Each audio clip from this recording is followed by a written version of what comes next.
नमस्कार दोस्तों। अगर इस चैनल पर आप लोग नए हैं तो प्लीज इसको सब्सक्राइब करें।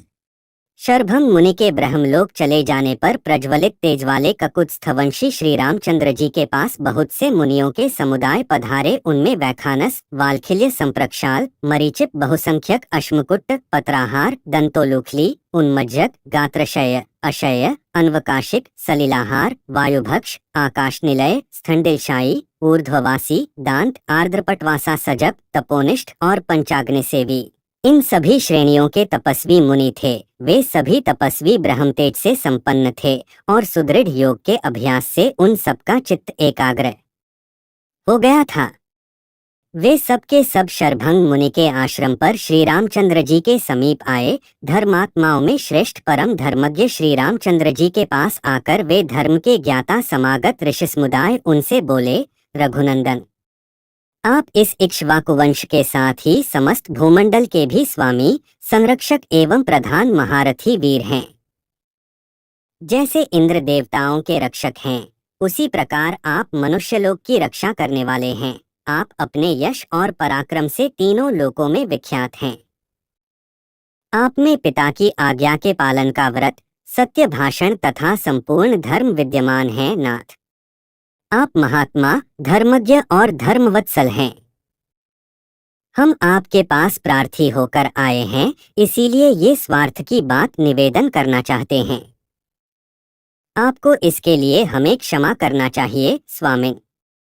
जो राजा प्रजा से उसकी आय का छठा भाग कर के रूप में ले ले और पुत्र की भांति प्रजा की रक्षा न करे, उसे महान अधर्म का भागी होना पड़ता है। राम, जो भूपाल प्रजा की रक्षा के कार्य में संलग्न हो, अपने राज्य में निवास करने वाले सब लोगों को प्राणों के समान अथवा प्राणों से भी अधिक प्रिय पुत्रों के समान समझकर सदा सावधानी के साथ उनकी रक्षा करता है, वह बहुत वर्षों तक स्थिर रहने वाली अक्षय कीर्ति पाता है और अंत में ब्रह्मलोक में जाकर वहां भी विशेष सम्मान का भागी होता है।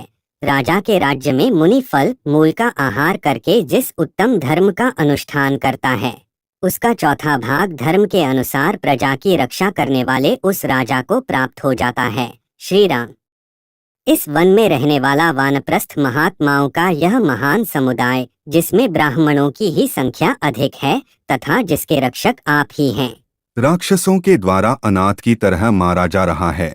इस मुनि समुदाय का बहुत अधिक मात्रा में संहार हो रहा है। आइए देखिए, ये भयंकर राक्षसों द्वारा बारंबार अनेक प्रकार से मारे गए बहुसंख्यक पवित्रात्मा मुनियों के शरीर, शव या कंकाल दिखाई देते हैं। पंपा सरोवर और उसके निकट बहने वाली तुंगभद्रा नदी के तट पर जिनका निवास है, जो मंदाकिनी के किनारे रहते हैं तथा जिन्होंने चित्रकूट पर्वत के किनारे अपना निवास स्थान बना लिया है, उन सभी ऋषि महर्षियों का राक्षसों द्वारा महान संहार किया जा रहा है। इन भयानक कर्म करने वाले राक्षसों ने इस वन में तपस्वी मुनियों का जो ऐसा भयंकर विनाशकांड मचा रखा है, वह हम लोगों से सहा नहीं जाता है।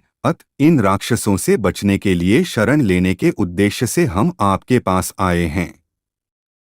श्री राम, आप शरणागत वत्सल हैं। इन निशाचरों से मारे जाते हुए हम मुनियों की रक्षा कीजिए। वीर राजकुमार, इस भूमंडल में हमें आपसे बढ़कर दूसरा कोई सहारा नहीं दिखाई देता।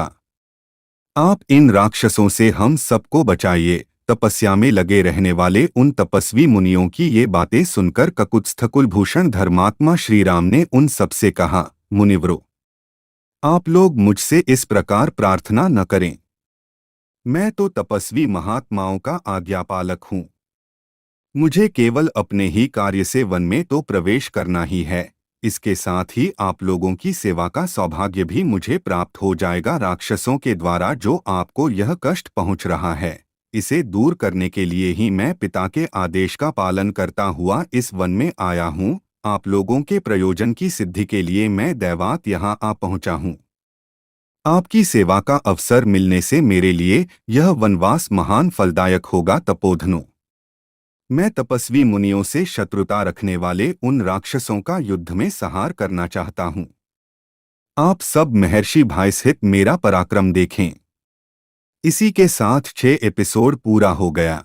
इसका दूसरा एपिसोड देखने के लिए मेरे चैनल पर जाएं और देखें। धन्यवाद। अगर इस चैनल पर आप लोग नए हैं तो प्लीज इसको सब्सक्राइब करें।